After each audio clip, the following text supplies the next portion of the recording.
நண்பர்களுக்கு வணக்கம். நான் எட்டியப்ப சோழன். இந்தியாவே உலுக்கி இருக்கக்கூடிய விமான விபத்து தொடர்பாகத்தான் விரிவா பார்க்க போறோம். இந்த வீடியோ எடுக்கின்ற தருணத்தில் 170 பேர் உயிரிழந்திருப்பதாக தகவல் வந்திருக்கிறது. உண்மையாகவே கோரமான விபத்து தான். இந்த விபத்து எப்படி நடந்தது என்ற விவரமானது படிப்படியாக வந்துட்டு இருக்கிறது. முழுமையா பார்க்கலாம். முதல்ல விமானம் தொடர்பாக பார்த்து விடலாமே. எந்த விமானம் விபத்துக்குள்ளா இருக்குது அப்படின்னு பார்க்கும்போது போயிங் 787-8 AI-171 ட்ரீம் லைனர் என்ற விமானமானது விபத்துக்குள்ளா இருக்கிறது. இந்த விமானம் 2012ஆம் ஆண்டு வாங்கப்பட்டிருக்கிறது. விமான சேவையில் 13 ஆண்டு காலம் பயன்படுத்தப்பட்டிருக்கிறது. போயிங் விமானங்களை பொறுத்த வரைக்கும் இந்தியாவில் 6 முறைக்கு மேலாக விபத்துக்கு உள்ளாகியிருக்கிறது. இந்த 787 ட்ரீம் லைனரை பொறுத்த வரைக்கும் வெளிநாட்டு பயணங்களுக்கு நாம் இதை பயன்படுத்துகின்றோம். ஸோ இப்போ இந்த விமானத்தில் எவ்வளோ பேர் இருந்தாங்க அப்படின்னு பார்க்கின்ற போது பயணிகள் 230 பேர் இருந்திருக்கின்றார்கள். அதில் இந்தியாவை சார்ந்தவங்க 169 பேர், பிரிட்டனை சார்ந்தவங்க 59 பேர், கனடாவை சார்ந்தவங்க ஒருத்தர், போர்ச்சுகலை சார்ந்தவங்க 7 பேர்.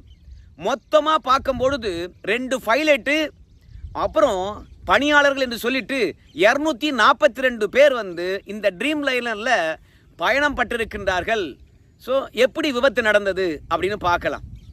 விமான நிலையத்திலிருந்து 1:38க்கு கிளம்பி இருக்கிறது ட்ரீம் லைனர்.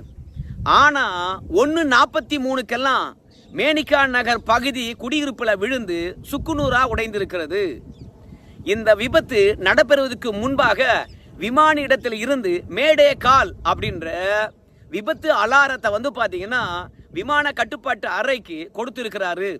அப்படின்னா என்னன்னு அர்த்தம் பார்க்கும் பொழுது, ஐயா விமானம் விபத்துக்குள்ளாக போது, எப்படியாவது எங்களை காப்பாற்ற முடியுமா அப்படின்னு சொல்லிட்டு அவசர அழைப்பை அழைத்திருக்கின்றார் விமானி. விமானி எந்த அளவுக்கு எக்ஸ்பீரியன்ஸ் ஆன ஆள் என்று பார்க்கின்ற பொழுது தலைமை விமானி 8200 மணி நேரம் பார்த்தீங்கன்னா விமானத்தை இயக்கக்கூடிய இயக்குனவராக இருக்கிறார். கோ பைலட்டை பொறுத்த வரைக்கும், இணை விமானியை பொறுத்த வரைக்கும் 1100 மணி நேரம் விமானத்தை பயன்படுத்தினவராக, விமானத்தில் பயணித்தவராக, சிறந்த அனுபவசாலிகளாக 2 பேர் இருந்திருக்கின்றார்கள். ஸோ மேடே கால் போன பிறகு உடனடியாக விமான கட்டுப்பாட்டு அறையிலிருந்து விமானத்தை காப்பாற்ற வேண்டும் என்ற முயற்சியானது எடுக்கப்பட்டிருக்கிறது. ஆனால் விமானம் என்பது கிட்டத்தட்ட 11,000 அடி 12,000 அடி எல்லாம் பறக்கக்கூடியது. ஆனால் இது 462 அடியிலேயே பார்த்தீங்கன்னா விபத்து ஏற்பட போகுது அப்படின்ற தகவல் வந்ததுனால எவ்வளோ விரைவாக கீழே விழுந்திருக்கும். அதனால் விமான கட்டுப்பாட்டு அறையிலிருந்து விமானத்தை காப்பாற்ற முடியலை அப்படின்னு பாதுகாப்பு அதிகாரிகளும் பாதுகாப்பு குழுவினரும் கருத்து தெரிவிக்கின்றார்கள். ஆனால் விமானம் விபத்துக்குள்ளாக போகுது அப்படின்னு சொன்ன பிறகு எந்த இடம் என்று சரியாக கணித்து அங்க விரைவாக தீயணைப்பு கருவிகள், தீயணைப்பு வாகனங்கள், மருத்துவ குழுக்கள், ஆம்புலன்ஸ் எல்லாம் கொண்டு போய் இருக்கிறாங்க. ஏன்னா விமான நிலையத்தை விட்டு 1 கிலோமீட்டர் பக்கத்தில் இருக்கக்கூடிய மருத்துவ குடியிருப்புகளும் மருத்துவ கல்லூரிகளும் மருத்துவமனையும் இருக்கக்கூடிய மேனிகா நகர்ல தான் இந்த விமானம் விழுந்து நொறுங்கி இருக்கிறது. குறிப்பா அங்க ஹாஸ்டல், அந்த இடத்துல நிறைய டாக்டர்கள் பயிற்சி பெற்றிருக்கிறார்கள். அவங்களும் இந்த விமான விபத்து காரணமாக மரணம் அடைந்திருப்பதாக தகவல் கிடைக்கிறது. ஸோ எப்போதும் சரி விமானங்கள் கிளம்பி போகும். 1 மணி நேரம் பறந்துச்சு, கடலில் விழுந்து போச்சு. ஒரு அரை மணி நேரம் பறந்துச்சு, காட்டில் விழுந்து போச்சு, ஆள் அரவமற்ற இடத்துல விழுந்து போச்சு அப்படின்வாங்க. ஆனால் இது குடியிருப்பு பகுதியில் விழுந்ததுனால குடியிருப்புகள் சேதமடைந்திருக்குது. அங்கே இருக்கக்கூடிய மக்களும் பார்த்தீங்கன்னா மரணம் அடைந்திருக்கின்றார்கள். பல பேர் பார்த்தீங்கன்னா காயமடைந்திருக்கின்றார்கள். ஸோ விமானத்தில் கிட்டத்தட்ட 230 பயணிகள் இருந்தாங்க. அந்த 230 பயணிகளில் நமக்கு தெரிந்து 170 பேர் உயிரிழந்து விட்டார்கள் என்று இந்த வீடியோ எடுக்கின்ற தருணத்தில் செய்திகள் வந்திருக்கிறது. அதில் மிக மிக முக்கியமான ஆட்கள் யார் என்று பார்க்கின்ற போது விஜய் ரூபானி, குஜராத்தினுடைய முன்னாள் முதலமைச்சரும் அதில் இருந்திருக்கின்றார். அவர் மீட்கப்பட்டிருக்கின்றார், மருத்துவமனையில் சேர்க்கப்பட்டிருக்கின்றார். அவருடைய உடல்நிலையானது கவலைக்கிடமாக இருக்கிறது அப்படின்னு சொல்கிறாங்க. ஸோ விமான விபத்து ஏற்படுகின்ற பொழுது மிகப்பெரிய சத்தம் ஏற்பட்டதாகவும், ஓடி சென்று அக்கம் பக்கத்தில் இருக்கிறவங்க பார்க்கின்ற பொழுது விமான பாகங்கள் சிதறி கிடந்ததாகவும், பயணிகள் வைத்திருந்த பொருட்கள் சிதறி கிடந்ததாகவும் அக்கம் பக்கத்தில் இருக்கிறவங்க சொல்றாங்க.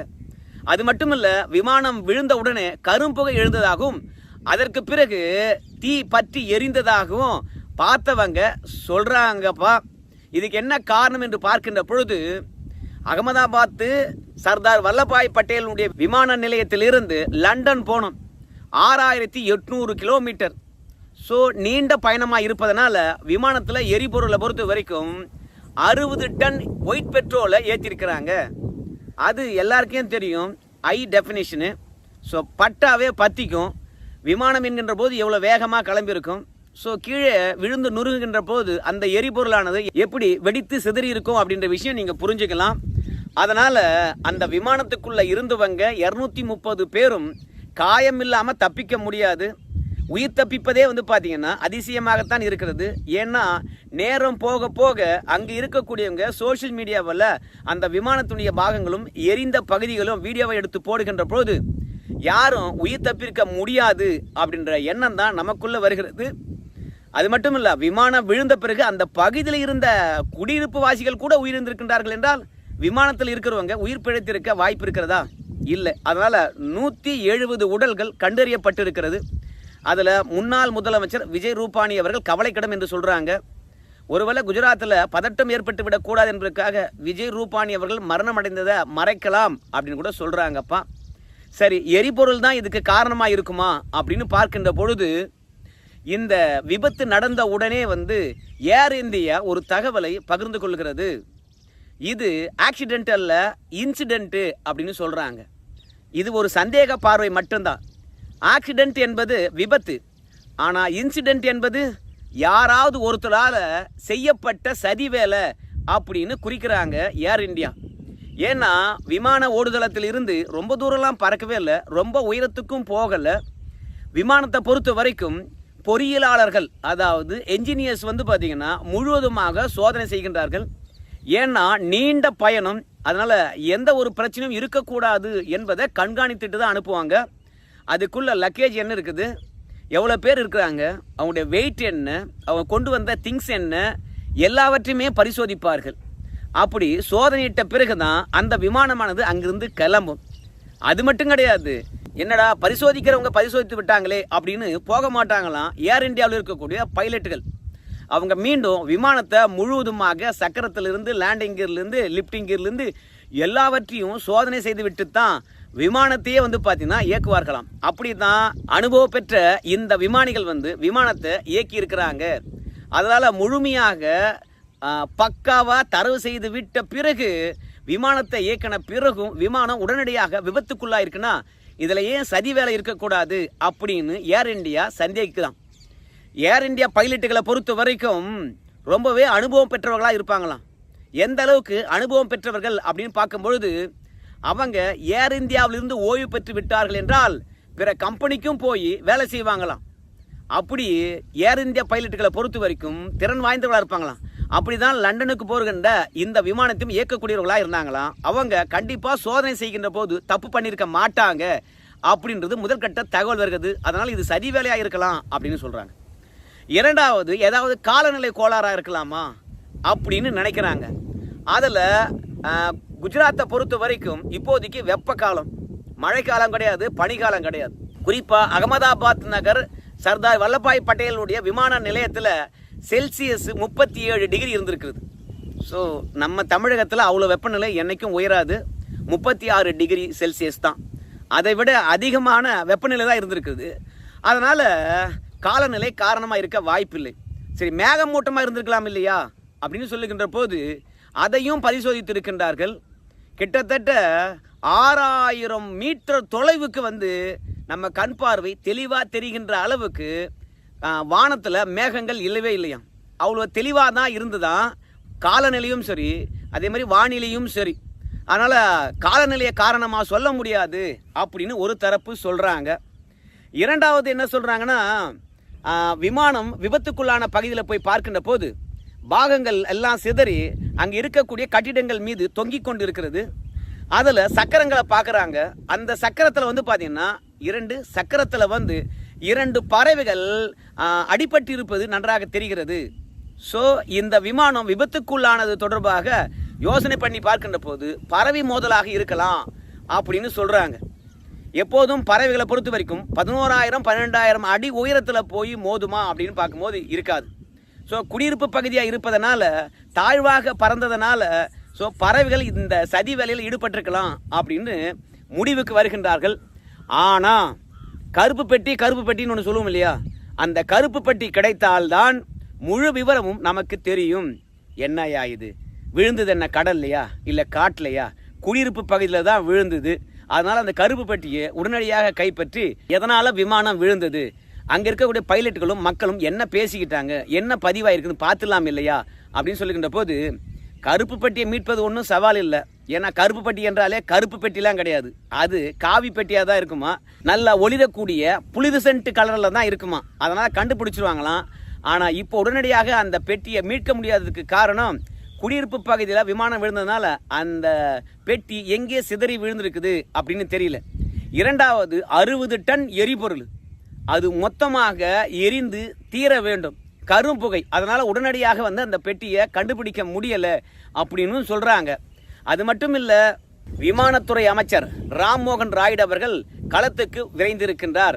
நம்ம அமித்ஷாவும் மோடி அவர்களும் பார்த்தீங்கன்னா விமானத்துறை அமைச்சரிடத்தில் நேரடியாக பேசியிருக்கிறாங்க. எல்லோருமே இரங்கல் தெரிவித்திருக்கின்றார்கள். நம்ம குடியரசுத் தலைவரில் இருந்து, மோடியிலிருந்து, அமித்ஷாவிலிருந்து எல்லோருமே பார்த்தீங்கன்னா இரங்கல் தெரிவித்திருக்கின்றார்கள்.